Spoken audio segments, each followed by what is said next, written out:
Wona njalo subingelelwe-ke futhi namhlanje ihlobo sami esithandekayo egameni lenkosi yakho neyami neyethu sonke uJesu Kristu. Amen bazalwane. Ifundo zesikole sesabatha ziyindlela elula yokufundiswa kaNkulunkulu. Ingakho kuthiwa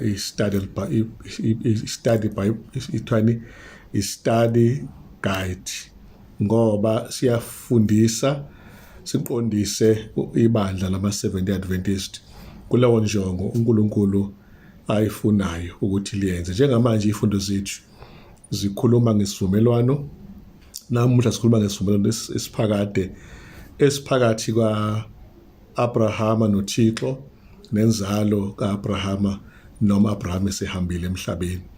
Siyabonga kakhulu ukuthi kuyena u-Abraham zibusiswe zonke izizwe ezinokholo olufuze oluka-Abraham. Nami nginesibusiso ka-Abrahama, yize ngingena umJuda, ngingumZulu. Nazo zonke izizwe zomhlaba eyikhona, ngoba uNkulunkulu wabusa u-Abraham wamenza ubaba wezizwe eyiningi, aze athi uNkulunkulu kuyena u-Abraham namakhosi ayovela kuye. Ngakho kuJehova uyayazi leyikhulumile, and le covenant anayo no-Abraham uma inikeza igama uthi uNkulunkulu le ephakade-ke. Ngamanye amagama into ezohamba inqamuka isekhona koze kuyophela izwe noma umhlaba, kusekhona isivumelwano phakathi kaNkulunkulu nenzalo ka-Abraham, ongesiyona inzalo yamaHebheru kuphela, kodwa nabezizwe bayangena lapho. Inkosi sibusele isifundo sethu indima ekhanda uGenesis sahluko 17 verse 7. Yile sengiqeda kuyichaza manje ukuthi uNkulunkulu wenze no-Abraham isivumelwano, athi mayesichaza athi esaphakade, athi mayesichaza athi esabo wabili, athi kodwa futhi ngemva kwaka-Abraham sesofaka phakathi inzalo yakhe. Asithandazeni-ke sihloko. Baba olungileyo sezulwini, siyazinikela kuwe, sicela umoya wakho ngasuke kithi, sicela usiphe inkolo efuze ka-Abraham khona sizokugejwa ile covenant yaphakade ngoKristu yakhuleka kuze phakade. Amen. Hlobo, isifundo sethu uma siqala sikhuluma ngokugula okukhona nje in general kwengane, la umzali kumhlupha khona ukugula kwengane, abese sondela azoba nayo embhedeni igula, bese kuba uNkulunkulu-ke osondele embhedeni wethu emhlabeni, la umhlaba wethu ugula khona ucwila ebubini besono, kodwa uNkulunkulu wahlala eduzane nathi, wabonisa ukuthi ekuguleni kwethu unathi until sibize sisiphole eguleni.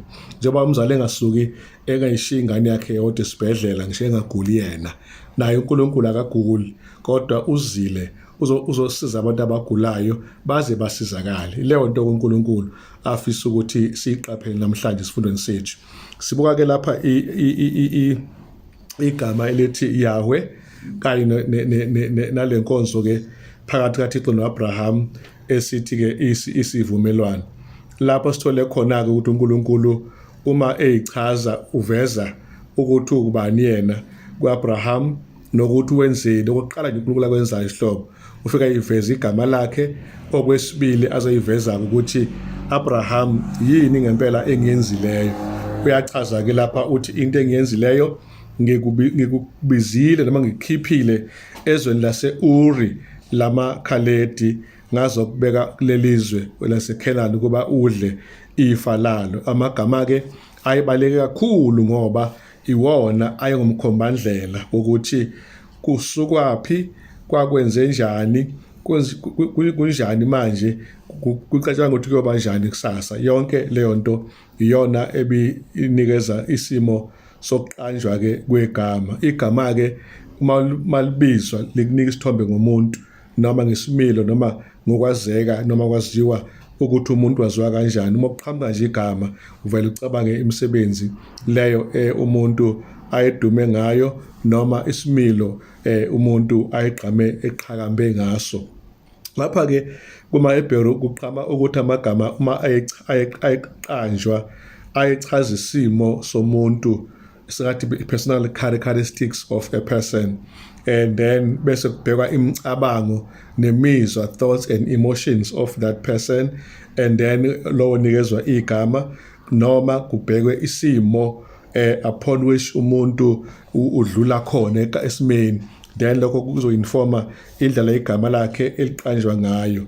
SDA Bible Commentaries volume 1 page 523 uyena-ke osipha le nkulumo engiqeda kuyicaphuna kafushane. Kafuphi-ke ngifuna sibheke i-application ukuthi izizwe eziningi including nathi thina izizwe zamaNguni siyakwazi ukuthi sithole ukuqambeka kwegama kuyiyonanto kwesinye isikhathi eyisifiso sabazali noma ekubonga abazali sebenakho ngoba kade belindile before uhlobo lwengane ibe khona. Mhlawumbe kade belinde umfana kunama-girls, mhlawumbe kade belinde i-girl kunabafana. Igama lalo mntwana liyokusho ukuthi uqanjwe emveni kokulinda okuthile. Ngakho-ke isimo isona esilawula uhlobo lwegama elinikezwa umuntu noma isifiso somzali noma into enjengaleyo iyona ebalulekile. Igama-ke elithi Yahweh uma ngabe silifinqa nje lisho ukuthi-ke inkosi bathandekayo leli gama leli.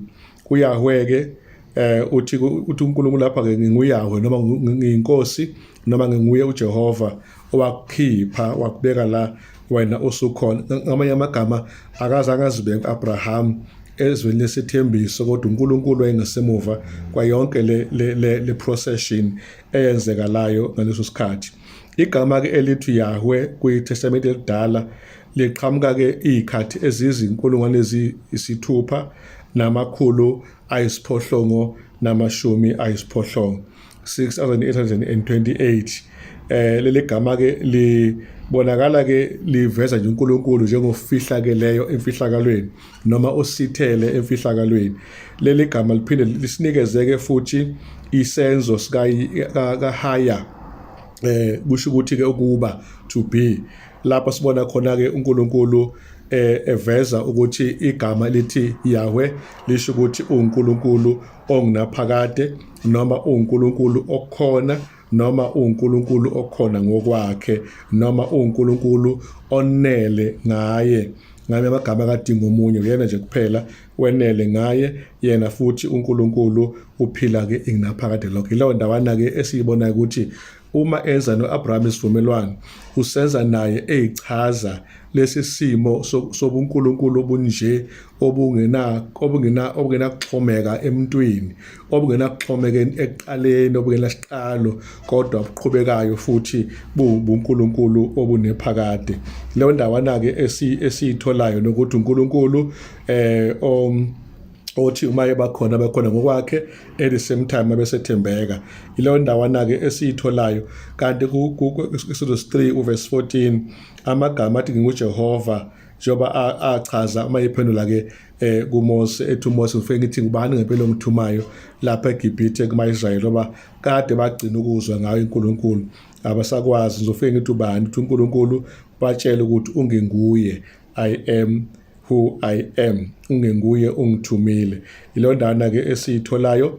Usho leli gama-ke elithi I am lichaza ukuthi uNkulunkulu ubusile emuva, uyabusa manje, uyobusa nakulo ikusasa. Yilawo magama-ke engiwathole ebaluleke kakhulu namhlanje bazalwane. Sengathi-ke engikubhekayo nje mase sibuyisa futhi kuthina, ake simethembe uNkulunkulu, simazi futhi ngokwethu, siphinde futhi sicele azembule kithina ngokucacile bese simbona njengoba enjalo enguNkulunkulu ongunaphakade. Simbone engumsindisi okusho ukusindiswa kwethu ngaye, simbone engumhlengi okusho ukubuyiselwa kwethu esimeni sokuqala esasiyisona ngaphambi kokuba siwele esonweni. Ngakho-ke kule ndawana nje ngifisa ukusho ukuthi uNkulunkulu athi ngangisiza nami ngikudele konke okunye ngihlala kuyena uNkulunkulu, futhi ngiyafisa ukuthi inkolo yami ikwazi ukuba nezimpande kulaba enginethonya kubona, engingumzali kubona, whether ngubaba noma ngumkhulu. Ngiyafisa ukuthi leli vangeli nalo balibambisise, bashise, bafudumale, bangahlukaniswa lutho nalo. Lokho engikufisa kakhulu inhliziyo yami yonke. Uma sihlabe lapha besola igama elithi El Shaddai, lapha sithole khona igama elithi El okuyilona-ke elisisekelo segama likaNkulunkulu kanye noShaddai ochaza-ke umnini mandla onke. Ngakho uNkulunkulu uchazwa enguNkulunkulu ongumnini mandla onke, kuthiwa ke lapha ke the God of power, uNkulunkulu wamandla. Yes, lo nkulunkulu wamandla ke sikhuluma ngaye bazalwane, uchazwa uyichaza yena indodana endala eliminyaka ngamashumi ayithoba nethoba, 99 years. uShaddai, uNkulunkulu wamandla, uNkulunkulu onengcebo engeke iyalinganiswa noma yaqedwa. So lapha ke oqala nje uAbraham lo eneminyaka ewu99 uyavela uThixo kuye and uvela uNkulunkulu onamandla. Uthi ke uThixo ke hamba phambi kwami ungasoleki, 17 verse 1 kuGenesis.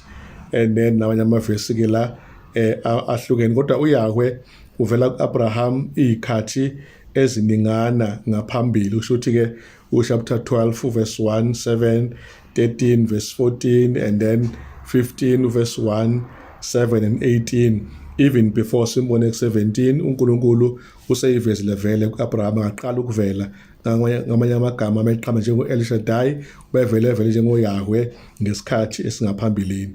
And then ke la kuyagqama nje kafushane ukuthi leli gama ke elithi uThixo onamandla onke liyigama elisetshenziswe kule ncwadi kaGenesis nasencwadini kaJobe. Igama elichaza ukuthi ke umninimandla onke liqalile ke leli gama lakhiwa ngegama El, esingathi basic name for God used among the Semites ngekhathi ke lezo eziphambili kwakunalolu simo ke leso ke. Uma iqhubeka ke indaba qhamuka uShaddai ochaza ke ukuthi igama ke uma tolikwa liveza nje ukuthi la kuthiwa ke la entirely certain, the translation Almighty seems most accurate. So uNkulunkulu onamandla onke ukuhlaziya ke El Shaddai bafowethu. Kafuphi ke nje siyathola ukuthi uGenesis 17:1 kuya ku6 uNkulunkulu uyivezile ke ethi kuyena ngicela ukuthi ungazi ukuthi ngubani, nguJehova onamandla, cela ukuthi ungisabe bese uhamba phambi kwami ungasoleki. Wesiza uNkulunkulu isithembiso ke nayo Abraham sokuthi kuyovela inzalo kuye eningi kanye futhi namakhosi ayovela kuyena kuAbraham. And then ke indaba ke enkulu ukuthi uJehova uvela kuAbraham abesethi ke kuyena ke I am El Shaddai, hamba phambi kwami uphelele, athi ngiyokwenza isivumelwano ke phakathi kwami nawe sokuba ngikwenza ube isizwe esikhulu bese uba ubaba wezizwe eziningi eziphindaphindekileyo, bese ngenza ke futhi kuba ube nokuthela noma nabantwana abaningi. Leyo ndawana ke Nkosi yami uAbraham abusiswa ngayo. Abanye bethu bayafisa uba njengoAbraham sibe nazo izingane, kodwa isikhathi asinazo ke, asikwazi uyithola njengoAbraham mhlawumbe, kodwa mase sibadala nathi sesino 99 years kuyosikhumbula uJehova. We may never know njengoba noAbraham enza. Abanye ke sebevele sibe nazo kumanje. Siyabongela uNkulunkulu makadunyiswe ngalondlela leyo hlobo zami ezithandekayo. Kuyavela la ukuthi ke uNkulunkulu uyabonisa ukuthi siphephile uma ngabe sihlezi kuye njengoNkulunkulu ophezulu konke.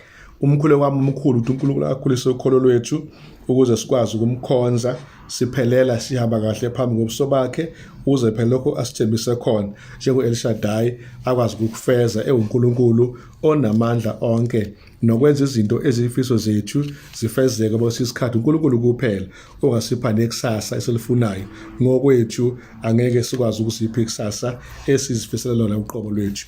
Uma sihamba lapha ke kuthiwa ke kuswela ke manje kuAbraham kuya kuAbraham. Okokuqala nje igama elithi Abraham lisho ukuthi ubaba ophakanyisiwe, an exalted father, kanti lithi Abraham lichaza ubaba wezixuku, the father of multitudes, noma ubaba wezizwe eziningi. So ilo ndawana ke engithe mangiyibuka ngathola uNkulunkulu kule nkulumo ke enje kwakhe isivumelwano sokuthi Abraham ubaba ophakanyisiwe ungena manje esimeni sokuthi abe ubaba wezizwe. Ngakho ke shintsha igama to accommodate isimo angena kusona. Amagama ke ayachaza ukuthile lapha yana ke kwi-ancient Near East, njengoba sazi ukuthi igama ethi Daniel lisho ukuthi uNkulunkulu umahluleli. uJoel uchaza ukuthi uYahweh uNkulunkulu, uNathan uchaza ukuthi isipho sikaNkulunkulu, namanye amagama-ke ahlukene ngesokuqede onke namhlanje. Inguquko yamagama-ke kunezathu. uJakobe simthole uIsrael engunqobile after ebambene noNkulunkulu nabantu wanqoba. uJosefa uqanjwa uFaro, igama elithi-ke Zafna Ranie okusho ukuthi usesithi position, usesukile ekubeni isiqile nesiboshwa, uyaphakama uba ezingeni eliphezulu lokuphatha iGibhithe. uDaniel uBelteshaza kwaba leli gama leli labe lichaza othixo baseBhabhiloni. Then uNkulunkulu-ke uyabonisa ukuthi uAbraham uyakhula ekubeni uAbraham uAbrahama, and so uba ubaba nje besengichazile-ke wezizwe eziningi. Leli gama-ke lingena kugaxa lenze umqondo bazalwane. So asiyibheke-ke inkosi sinikeze amagama lawo asifaneleyo. Uma kukhona igama elingelihle kwakade ngasiguqula uThixo asiphi igama elihle, ngoba sesichazile igama lesimilo noma ama-emotions noma i-circumstances noma ingqondo, ama-thoughts umuntu anawo. Sitholile ukuthi kukhona lapha igaba sesivumelwano sokuqala lesi esiwumyalo command. Stage 1, stage 2 is a promise. Kafuphi-ke nje sitholile-ke ukuthi uNkulunkulu uma ezoba na-Abraham esivumelwaneni uqala amnikezele command ukuthi akenze lokho okuhle phambi kwakhe, and then okwesibili isithembiso ukuthi uzoba naye-ke konke kuzobe kuqhamuka-ke emhlabeni wakhe. Egcina kosuku uzokwazi ukuthi abe yilento ukuma noma evivinyweni, kodwa uzogcina ephasile ngoba khona into anayo noNkulunkulu esivumelwano. Nokuthi-ke inzalo kaAbraham ezohlupheka ekugcineni minyaka u-400 laphana eGibhithe, kodwa egcine isiphumile ekugcineni. Sibona le ndawo masiqhubekela phambili. And then-ke indaba esiyitholayo la ukuthi la ku-Genesis 15:7-8 sithola ukuthi uNkulunkulu uyeza kumuntu, uyasondela kumuntu kumavesi 7, 8, 9 and 13. Sithole futhi ukuthi uNkulunkulu uhlonishwa umuntu Abraham, verse 9 ka-10 no-18. Sithole futhi ethembisa uNkulunkulu njengoNkulunkulu ethembisa umuntu ku-verse 7, 13, 14 and 16 and 18. Lawo magama-ke esiwafumene la. Nanokuthi-ke ku-17, 1-14 isivumelwano esiphakade phakathi kuNkulunkulu namaJuda noma nezalo lika-Abraham sama ngokusoka, la kuthiwa khona nomuntu ongena ozalo lika-Abraham uma esengaphansi kwaleli khala lika-Abraham kumele naye asokwe, noma uma engasokiwe makalahlwe ngaphandle, anqunywe, angabalelwa kubantu laba abanjalo. Sithola ukuthi-ke lapha uJehova ufake ku-covenant abantu abayizalo lika-Abrahama nabangeyona. Leyo nto isijabulisile uma sibheka esifundweni, okusho ukuthi uNkulunkulu ngempela akabanalo bandlululo ngobuzwe, nabezizwe bayangena phakathi kwe-covenant yakhe no-Abraham. And then uNkulunkulu-ke la ubonisa ukuthi injongo yakhe kunokuba sibhujiswe ukusisindisa.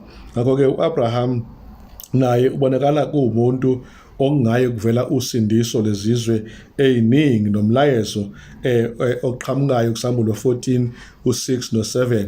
Ingelosi ibonakala ishumayela ezizweni zonke kuyizilimi nemindeni nabantu, futhi ivangeli kaNkulunkulu ligcina li-extendeka lisukela lapha kumaJuda njalo liya kubo bonke ngabezizwe abazokholwa njengo-Abraham, bafumane usindiso, bangene kwi-covenant phakathi kwabo nalo uNkulunkulu ka-Abraham. Uma sihlabela phambi sola ukuthi covenant obligations, izibopho zesivumelwano, ukulalela iyona condition ukuthi uNkulunkulu ngayo akwazi ukufeza lento asuke ethembisile. Kodwa okuqhamukayo ukulalela kuqhamuka ngasemntwini, obedience, akuNkulunkulu uqhamuka igrace, umusa kaNkulunkulu ukuthi yena nomuntu benze isivumelwano, umusa kaNkulunkulu ukuthi umuntu akaphumi lapho uNkulunkulu embuyele khona esivumelwaneni, uba abambelele kusona abesekwazi ukuphila ngendlela uNkulunkulu afuna ngayo. Umusa kaNkulunkulu-ke ubonakale ekumkhetheni uAbraham njenge-instrument yokumemezela icebo losindiso emhlabeni. la ngizengathi lapho ngizengathi amen lo ndawana. Ngakho ke ngiyathanda ukwaphinda namagama lawa engathi Jehova nami ngangikhethe ngu-Abraham ngibe i-instrument yokusindiswa kwabantu emhlabeni. Gcine ku-Abraham i-instrument yokukhethwa uNkulunkulu yokusindiswa kwabantu emhlabeni. Ngithi-ke nami sengathi uJehova bengawenza umusa njengoba enza u-Abraham kusindiswe izizwe nezingane zami nezulwane zami ngenxa yokuba uNkulunkulu engithandile nami. uNkulunkulu ulethe u-Abraham ithile ndana le ubeke u-Abraham ukuthi kufezeke ngaye akuhlosile uma ezohlonipha naye adlale yakhe indima yokuhlonipha uNkulunkulu. Ngize ngathi lapha mangibheka lapha enzazi ngathi amagama athi obedience was the means by which God could fulfill his covenant promises to the people. Ngize ngathi Nkosi yami isikhawukele ube nomusa kithi usipho ukulalela ukuze okuthembisileyo kungageji ngoba kuyogeja uma singalaleli. Leyo ndawo engiyisabile la noma ethe kungithusa kancane. Then lapha covenant breaking through disobedience okusho ukuthi-ke uma singasalaleli siphula ini noNkulunkulu isivumelwano ungathembeki kwethu kungenza sibe ngabantu abangenabo ubuhlobo obuhle noNkulunkulu ongenza uNkulunkulu angaphoqeleki ukufeza lokho asithembisa khona. Leyo ndawana-ke esiyifumanayo lapha namhlanje kodwa nje ngokufushane bazalwane umusa kaNkulunkulu iwona esiwubona qala uhamba ngaphambili bese kuba kwethembeka ohlangothini lwethu nakho okwenzeka ngoba sisemseni hayi ngoba singabantu abangcono nje kodwa ngomusa kaNkulunkulu. Kuye kwavela-ke la ukuthi uGenesis 18 uverse 19 ubonisa-ke umusa kaNkulunkulu uhamba kanye nomthetho kwakhe futhi uNkulunkulu mayethi uNkulunkulu ngiyazi kube khona kamazwi athi Abraham uzohamba ngendlela yami angilalele afundise nezingane zakhe emva kwakhe ukungilalela. Ilawo magama uNkulunkulu awathembisileyo noma awaqondileyo ngoAbraham. Bese kuthiwa-ke kuba khona ukukholwa nemisebenzi okuzohambisana kubonakale kunobunye lokho kumele vele kube nakho bafowethu ukukholwa nemisebenzi, faith and works. Siyadideka lapha ikhatheni ngoba abanye they rush for works bakhohle ukukholwa. Abanye they just run for faith bakhohle umsebenzi. Engathi Inkosi ngasiqoqa sikholwe ngapha sisebenze ngala kubumbane kuphume ubunye iunion emangalisayo. Leyo ndawana engiyitholile ebalekile la uJehova ebeka khona icondition yokugcwalisa izithembiso zakhe ukuthi masilalele ukuze uNkulunkulu akhumbule izinto ayithembisileyo kithini. And then ke siyasiphetha manje isifundo sethu sihlobo ngokubuka nanka amazwi egcineni engiwaqaphelayo ukuthi asemqoka. Ngicela ukugcina ngesummary, uqala ngesummary before ngifunde lezi incwadi ezibhalwa nguDade White. Isummary ithi God called Abraham into a special relationship with him, one that would reveal the plan of salvation to the world. Nesona indaba ukuthi uThixo ukhe ubize uAbraham ubabe naye isivumelwano esikhethekile okungaso kwenzeka gcwalisa ngathi icebo losindiso lomhlaba. So uNkulunkulu njengoba sifundile ngaphambilini ukhetha uAbraham njenge-instrument yokuhlengwa nokusindiswa kwesintu. Asiyibonge Inkosi ngoAbraham naye walalela ngenxa amaphutha awenza kodwa uphethe eselungisile lawo maphutha. Nathi masiza amaphutha engathi ngasho sibuye singaze silahlekelwe ukusindiswa swalungisa amaphutha. Na indaba-ke ithi lapha-ke ukubizwa kuAbraham encwadini-ke lapha ikhasi u-125 kuya ku-131 incwadi uPatriarchs and Prophets. Ibiphinde ikhulumeke futhi ngamaJuda nabezizwe ikhasi 188 kuya ku200 ne-Acts of the Apostles ithi-ke the rainbow is a sign of God's covenant with Noah. Njengoba sifundileke last week ukuthi uthingo lo Paul isivumelwano phakathi kaAbrahama phakathi kaNoah noNkulunkulu. And then Genesis 17 verse 10 sitholile ukuthi lolu uphawu luphawu lwakhe noAbraham osekuyini manje osekukusoka. Ekuqaleni uphawu uthingo waloyo uThixo nobani noNoah. Thixo no-Abraham uphawu yini ukusoka oyona nto uNkulunkulu ahlukanisa ngayo abantwana bakhe. Ukusoka-ke bazalwane kwakuphawula inzalo ka-Abraham kwabezizwe, u-Efesu 2 uverse 11, nokuthi-ke lo mlando-ke usibonela sakhe noNkulunkulu ube into yaphakade, Genesis 17 verse 11. Okwesibili, okwesithathu-ke ukuthi kuqinisekisa-ke ubumsulwa babo ngokwesimilo laba bakhethwe uNkulunkulu, Deuteronomy 10 verse 16. Okwesine, kusho ukulunga ngokukholwa, Romans 4 verse 11. Okwesine, kuwuphawu lokuthi kusokwa inhliziyo, uRoma 2 verse 29. Okwesithupha, isithunzi sombhaphathiso wobuKristu, uKolose 2 verse 11 no-12. Cashuna kwi-XDA Bible Commentary, volume 1 page 322 and 323. Iyacacisa-ke njengoba sengiqeda kuyichaza.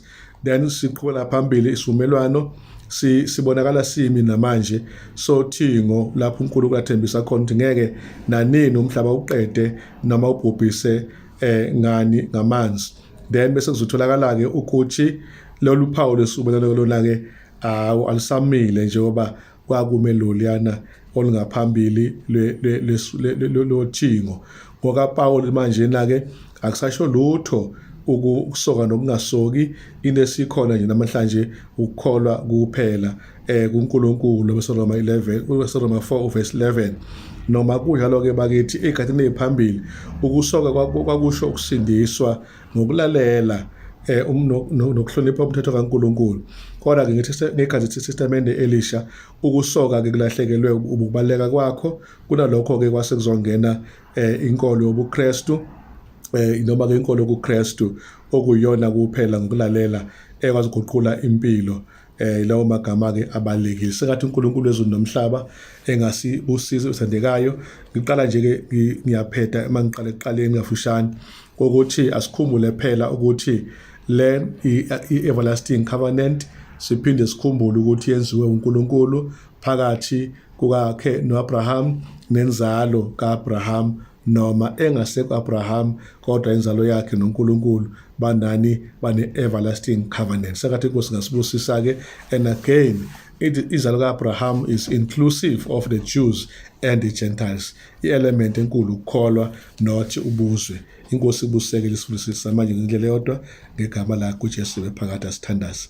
Siyabonga Baba isifundo sethu ake sezumusezo obekele sona ukusikhuthaza ukuba siqine njengo-Abraham, njengoNoah. Sikhumbule ukuthi phakathi kwakho nathi khona ama-covenant okumele siwagcine nathi kulethu hlangothi. Siyakhumbula ukuthi kwekaNoah akukho obligation anikezwe yona, uzoyifeza whether he obeys or not. But like Abraham, there's an obligation oyibekileyo. When we obey, then you will fulfill your word. Sihole ngoJesu usifunze ukulalela so that we can fulfill your word. In Christ's name I pray and forevermore.